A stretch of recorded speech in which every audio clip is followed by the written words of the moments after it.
Bagi para pembenci Kang Deddy Mulyadi, dengarkan ini ya. Kang Deddy Mulyadi didukung oleh para ulama Nusantara. Ulama yang tidak diragukan lagi keilmuannya.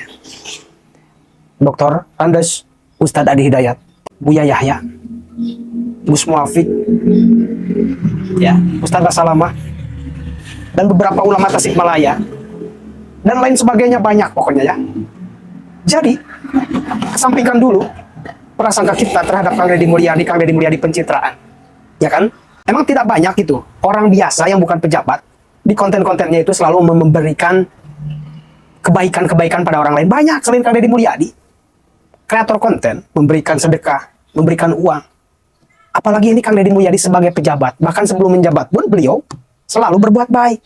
Kesampingkan ya prasangka kita kepada Kang Deddy Mulyadi pencitraan. Justru seorang pejabat publik itu akan berpengaruh lebih besar daripada orang biasa. Memberikan contoh dalam visual-visual yang ditonton oleh seluruh dunia. Ya kan? Ini sangat baik bagi kita semua. Maka dari itu mari kita tonton pada video berikut ini. Cekidot. Ustadz Khalid Basalamah dan Buya Yahya puji kinerja Gubernur Jawa Barat. Kalau saya pribadi melihat ini bukan pencitraan. Sekarang seorang pemimpin wilayah, bupati kah, wali kota, gubernur, dia kan diamanahkan tugas. Bagaimana caranya supaya memang tersampaikan ke masyarakat kalau dia sudah melakukannya? Ya tidak ada masalah. Dibuat konten, apa masalah? Pencitraan dari mana ini? Kan gitu. Jangan selalu suudzon ini ya. Sangka buruk terus. Jadi tidak usah berpikir masalah pencitraan. Sangka baik teman-teman sekalian. Saya melihat kalau ada pemimpin yang seperti ini ya, betul dia turun, dia membantu masyarakat secara langsung, dia mau lihat apakah staf yang ditugaskan untuk menjalankan tugas sampai ini luar biasa. Ini jarang sekali. Mungkin bicara tentang Gubernur Jawa Barat, kalau diperhatikan ada upaya-upaya membuat perubahan menjadi lebih baik. Dari sisi ini tentunya kita harus dukung, bukan gubernurnya si A, si B, si C. Kepada semua pemimpin, hendaknya kita punya cara pandang yang sehat. Hati-hati kalau Anda biasa mencari-cari kesalahan orang. Tunggu bentar lagi aib Anda akan dibongkar. Dibongkar wa yafdahu wa la fi basti baiti, ya Allah akan rendahkan dia. Biarpun dia di tengah-tengah rumahnya. Tiba-tiba enggak dihormati oleh ayahnya, tidak dihormati ibunya, tidak dihormati oleh saudaranya, tidak dihormati oleh suaminya, tidak dihormati oleh istrinya, tidak dihormati oleh anaknya. Kenapa? Dia biasa mungkar aibnya orang. Awas hati-hati. Jangan Anda punya hobi jelek mencari-cari kejelekan orang, mencari-cari kesalahan orang. Pastikan Anda tobat dari itu juga. Kalau orang hidupnya kerjaannya mencari kejelekan orang, pasti dia adalah orang yang susah bertobat. Karena dia merasa tidak bersalah. Dia susah menangisi dirinya sendiri, susah. Makanya kalau sudah orang punya kebiasaan bicarakan kejelekan orang, mencari kejelekan orang, wah ini jauh dari wilayah tobat. Jauh tobat untuk dirinya sendiri, apalagi tobat untuk orang lain. Wah na'udzubillah. Maka ini orang jelek, orang kotor, orang hina. Maka pastikan Anda tidak biasa membicarakan kejelekan orang lain. Ya, KDM banyak dikatakan inilah itulah, tapi saya pikir yang disampaikan oleh KDM adalah bagaimana dia memimpin dengan hati, menyampaikan unek-uneknya. Dia berani untuk menentang siapapun. Kemarin dia datang ke sebuah perusahaan air mineral, dia bilang dari mana nih begini-begini ya? Ini ternyata air bor, bukan pegunungan dan sebagainya. Saya pikir keberanian itu dan disampaikan dengan baik dan ditonton oleh orang. Ini yang menjadi sesuatu daya tarik. Tidak banyak orang yang hampir setiap hari bikin video orang bilang dia bilang pencitraan. Ya, silakan. Tapi ingin saya menyampaikan bahwa orang-orang seperti ini, seperti KDM dan yang banyak sekali yang ngikutin lagi di daerah-daerah, ya pemimpin itu kan dibayar oleh rakyat. Rakyat wajib tahu apa yang dilakukan. Itulah yang menurut saya bagian dari akuntabilitas publik. Ya, selama kita melakukan sesuatu yang merupakan tugas kita sebagai kepala daerah, sebagai pejabat publik, saya pikir tidak apa-apa diwartakan. Karena rakyat pembayar pajak wajib tahu. Konon kan kabarnya Gubernur Sumatera Barat ini orang yang paling agamis ya. Sehingga gelarnya saja Buya. Nah, tapi belum terpikir olehnya untuk melakukan gebrakan seperti ini, seperti yang dilakukan oleh KDM itu. Nah, KDM ini kan sekarang lagi diidolakan semua orang nih. Dari Sabang sampai Merauke, terdedi-dedi. Kang Deddy Mulyadi namanya. Luar biasa, saya banyak saya meneteskan air mata melihat tindakan-tindakan beliau itu terhadap masyarakat kecil. Sangat luar biasa. Patutlah dia acungi jempol dan patutlah untuk dicontoh. Walaupun dalam beberapa hal dia punya kelemahan, dia punya kekurangan, ya namanya manusia ya wajar. Kita ini kan tidak ada yang sempurna. Terlepas dari kekurangannya itu belum ada pemimpin di abad ini yang seperti beliau. Saya berdoa kepada Allah Subhanahu Wa Taala semoga beliau itu selalu dijaga karena keputusan-keputusannya itu memang merakyat sekali. Nah, belum ada kita jumpai pemimpin seperti beliau. Sekalipun orang yang paham agama, tuh bayangkan tuh. Sekarang yang jadi Sumatera Barat ini untuk 4 periode ya. Untuk 4 periode kepala daerah Sumatera Barat dipimpin oleh ulama. 2 periode Bapak Haji Irwan Prayitno. Ulama itu hafal Quran. Sekarang untuk periode yang kedua Bapak Buya Mahyeldi. Ini juga penghafal Al-Quran. Orang yang hafal Al-Quran tapi untuk mempraktekkan nilai-nilai Al-Quran itu ya sudah, tapi belum seperti yang diharapkan. Subhanallah, mudah-mudahan kita doakan akan ada pemimpin yang setegas KDM ini, khususnya untuk Sumatera Barat. Semoga mencontohlah ya, Buya kita ini mencontohlah hendaknya gebrakan yang dilakukan oleh KDM ini. Kalau sekiranya seluruh provinsi di Indonesia punya gubernur seperti itu, masyarakat Indonesia akan menjadi masyarakat yang benar-benar berpendidikan, Hanya Ustadz Adi Hidayat yang berani kritik tegas DPR. Ketika Anda mengatakan sebagai wakil rakyat, saya wakil rakyat, kami tidak pernah mewakilkan kepada Anda untuk berbuat tindakan-tindakan yang melanggar hukum, norma, dan etika. Semoga ini bukan hanya menjadi satu berita yang ramai dan selesai. Ya, saya berharap ada koreksi internal di dalam, renungan mendalam, dan saya mohon pada elit-elit bangsa, ini bangsa mau dibawa kemana? Negara mau diarahkan kemana? Ya, jadi jangan sampai rakyat hanya menjadi objek dari permainan elit-elit politik. Dan ini mungkin statement saya yang agak tegas terkait ini, karena Anda ketika ada gaduh di masyarakat, Anda meminta ulama, tolong teduhkan, tolong bantu kami. Tapi ketika kami hadir membantu, Anda berbuat ulah. Dan justru masalah-masalah itu timbul dari sengketa elit di atas.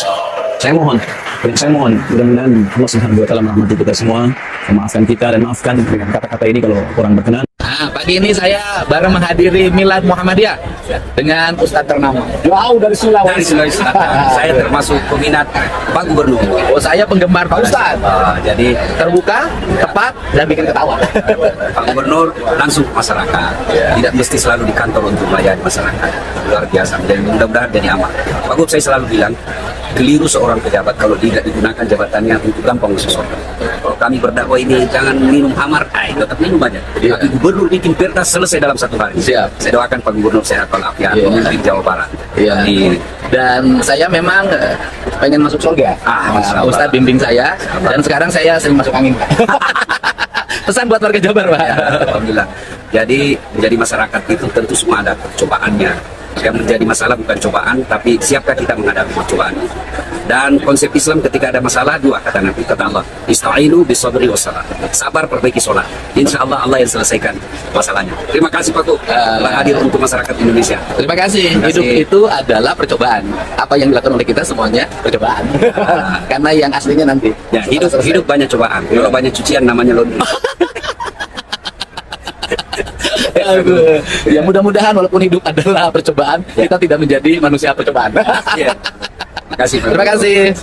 Makanya di Jogja ada cerita orang biasa tapi pengen punya anak hebat, mampu menjadi penguasa. Itu puasa 20 tahun. Namanya Ki Gede Pemanahan. Itu puasa 20 tahun di atas bukit.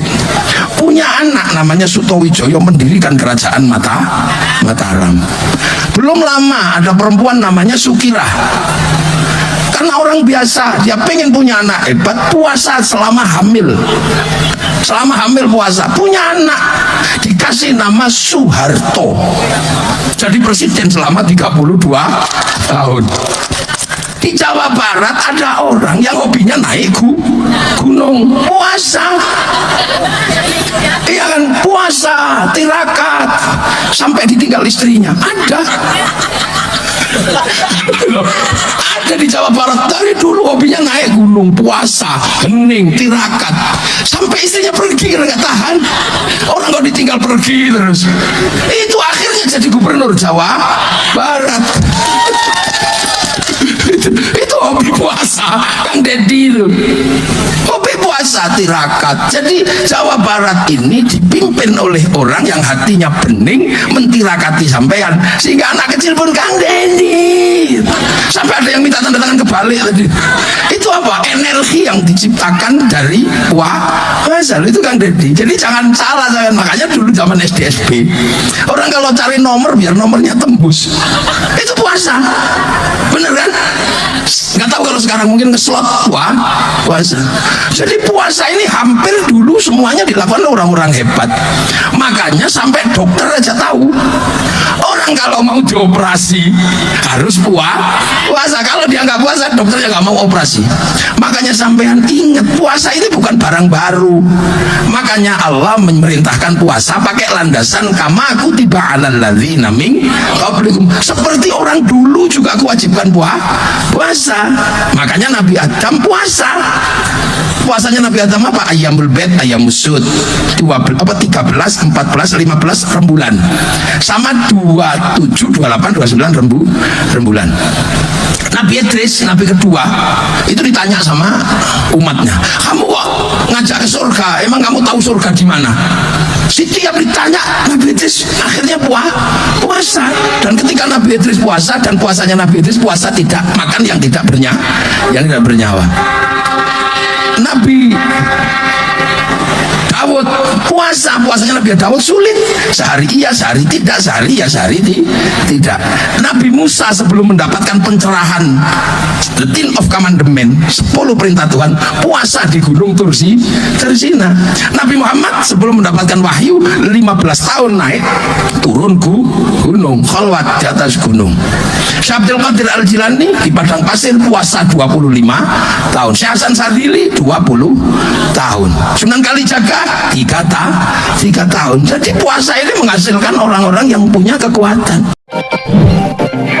Terima kasih sudah menonton. Jangan lupa like, subscribe, dan tekan tombol lonceng. Bye bye.